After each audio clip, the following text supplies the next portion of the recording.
Bonjour à tous, j'espère que vous allez bien. Vous êtes chez Français avec Madame Marie. Et aujourd'hui, on va voir les faits divers.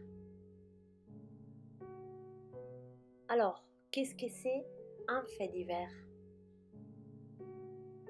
Souvent, un événement tragique, par exemple, un incendie, une inondation,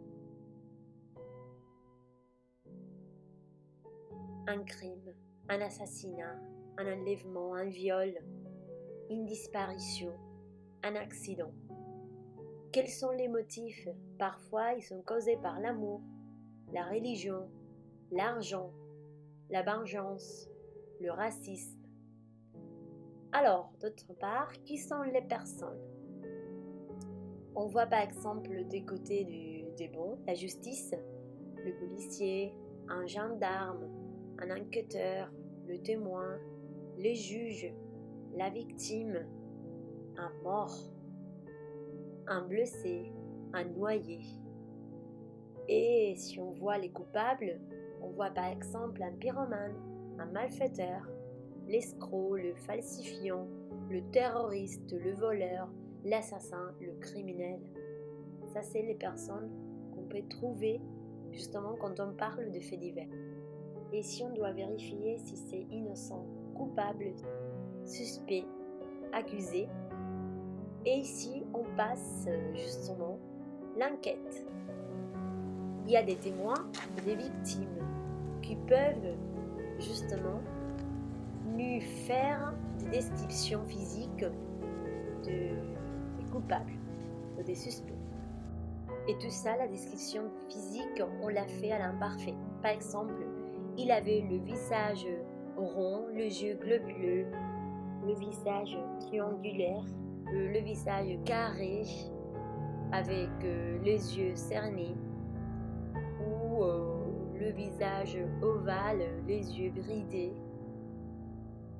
le front large, les lèvres fines, ou si par exemple il avait les fronts étroits, ou le nez rétroussé, et les cheveux crépus, le nez aplati, les cheveux gominés, le nez droit, où il avait la frange, les lèvres charnues, il avait une moustache, la barbe, il avait des taches de rousseur, par exemple, des fossettes, ou il avait un grain de beauté, des pattes.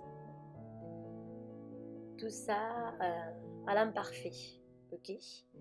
Alors, donc pour continuer avec l'enquête, on a encore des pistes, des indices. Ok. Et justement, la plus importante, c'est l'arme du crime.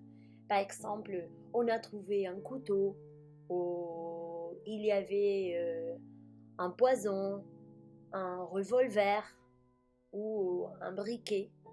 Ok. Et d'autre côté, il y a encore d'autres indices, par exemple l'empreinte digitale, les preuves, aussi le témoignage, ça nous aide, le corps, le sang, aussi le portable, tout ça pour vérifier justement et qui c'est le coupable, ok, avec les complices. Justement, le coupable peut être défendu par un avocat, ok. Mais si on voit qu'il est coupable, il entre en prison, donc il est accusé et interrogé, condamné et finalement incarcéré, ok. La dernière partie, justement, c'est les actions. C'est une partie importante pour pouvoir expliquer un fait divers. Donc, ça dépend. On peut utiliser les verbes brûler, ravager, se propager, inonder, noyer, blesser, tuer, assassiner, violer, condamner, porter plainte, avoir un accident, arrêter, enquêter. Ça dépend de la nature du fait divers. Et les temps de l'action, le verbe. Si on va utiliser justement les passés composés. C'est le verbe le plus important. C'est le verbe de l'action principale qu'on veut raconter ou le fait au passé composé. On utilise l'imparfait justement pour les descriptions, les décors, les sentiments. Il est plus que parfait justement pour donner une action intérieure à l'action principale. Par exemple, j'ai vu un homme, il était gros, il était venu visiter sa tante. Alors il était venu visiter sa tante, c'est intérieur à l'action principale. Alors formation est plus que parfait. On a sujet, auxiliaire imparfait, participe, passé. Alors l'auxiliaire c'est le verbe avoir, le verbe être à l'imparfait. Par exemple, j'avais fait, tu avais vu, il avait mangé, nous avions parlé, vous saviez récupérer, ils avaient remarqué.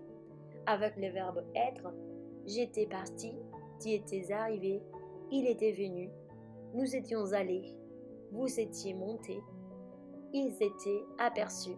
Justement, il s'agit d'un verbe de mouvement ici, de verbes pronominaux, donc on doit faire l'accord pareil au passé composé. Alors donc avec tout ça, on a les vocabulaires, les actions, le verbe qu'on doit utiliser et avec les connecteurs, on peut parler justement des faits divers. Ok, donc si on voit déjà comme ça, on peut voir la nature des faits divers, les motifs, qui sont les personnes et qu'est-ce qu'il se passe. Ça, c'est les comment, qu'est-ce qu'il se passe, l'enquête, la description physique, les pistes, les indices, tout ça pour voir s'il est coupable ou pas. Et les actions qu'on va utiliser, les verbes qu'on va utiliser. Bon, j'espère que ça vous aide à parler justement des faits divers.